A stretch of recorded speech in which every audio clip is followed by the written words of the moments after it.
Hello বন্ধুরা, চলে এসেছি একটি নতুন ভিডিও নিয়ে।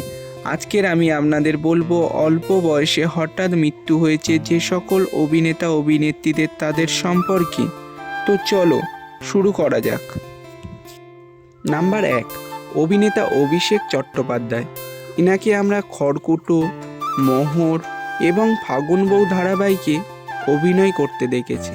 24শে মার্চ 2022 সালে রাত 1:10 হৃদরোগে আক্রান্ত হয়ে এনার মৃত্যু হয়েছে।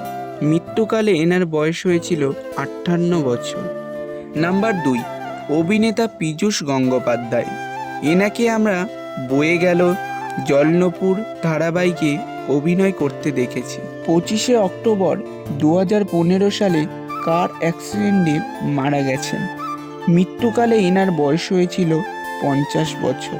নাম্বার 3, অভিনেতা ইরফান খান। এনাকে আমরা ইংরেজি মিডিয়াম, হিন্দি মিডিয়াম এবং লাঞ্চ বক্স সিনেমাতে অভিনয় করতে দেখেছি। 29শে এপ্রিল 2020 সালে ক্যান্সার আক্রান্ত হয়ে এনার মৃত্যু হয়েছিলেন। মৃত্যুকালে এনার বয়স হয়েছিল 53 বছর। নাম্বার 4, অভিনেতা রীতা কয়রার। এনাকে আমরা রাখি বন্ধন স্ত্রী ধারাবাহিকে অভিনয় করতে দেখেছি।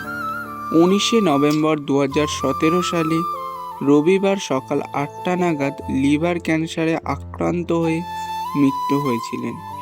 মৃত্যুকালে এনার বয়স হয়েছিল 58 বছর। নাম্বার 5, অভিনেতা তাপস পাল। এনাকে আমরা দাদার কীর্তি, গুরু দক্ষিণা এবং ভালোবাসা ভালোবাসা সিনেমাতে অভিনয় করতে দেখেছি। 18ই ফেব্রুয়ারি 2020 সালে স্নায়ু রোগে আক্রান্ত হয়ে এনার মৃত্যু হয়েছে। মৃত্যুকালে এনার বয়স হয়েছিল 61 বছর। নাম্বার 6, অভিনেতা সুশান্ত সিং রাজপুত।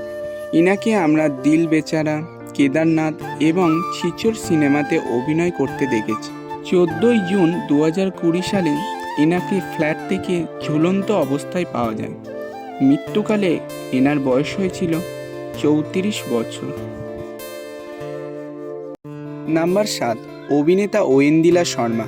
এনাকে আমরা জীবন কাটি, ঝুমুর এবং জীবনজ্যোতি ধারাবাহিকে অভিনয় করতে দেখেছি। 20 নভেম্বর 2022 সালে ক্যান্সার এবং হৃদরোগে আক্রান্ত হয়ে এনার মৃত্যু হয়েছে। মৃত্যুকালে ওনার বয়স হয়েছিল 24 বছর।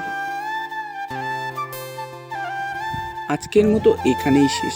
যদি ভিডিওটি ভালো লেগে থাকে লাইক করে দিও এবং চ্যানেলটিকে সাবস্ক্রাইব করে দিও এরকম ভিডিও আরও দেখার জন্য।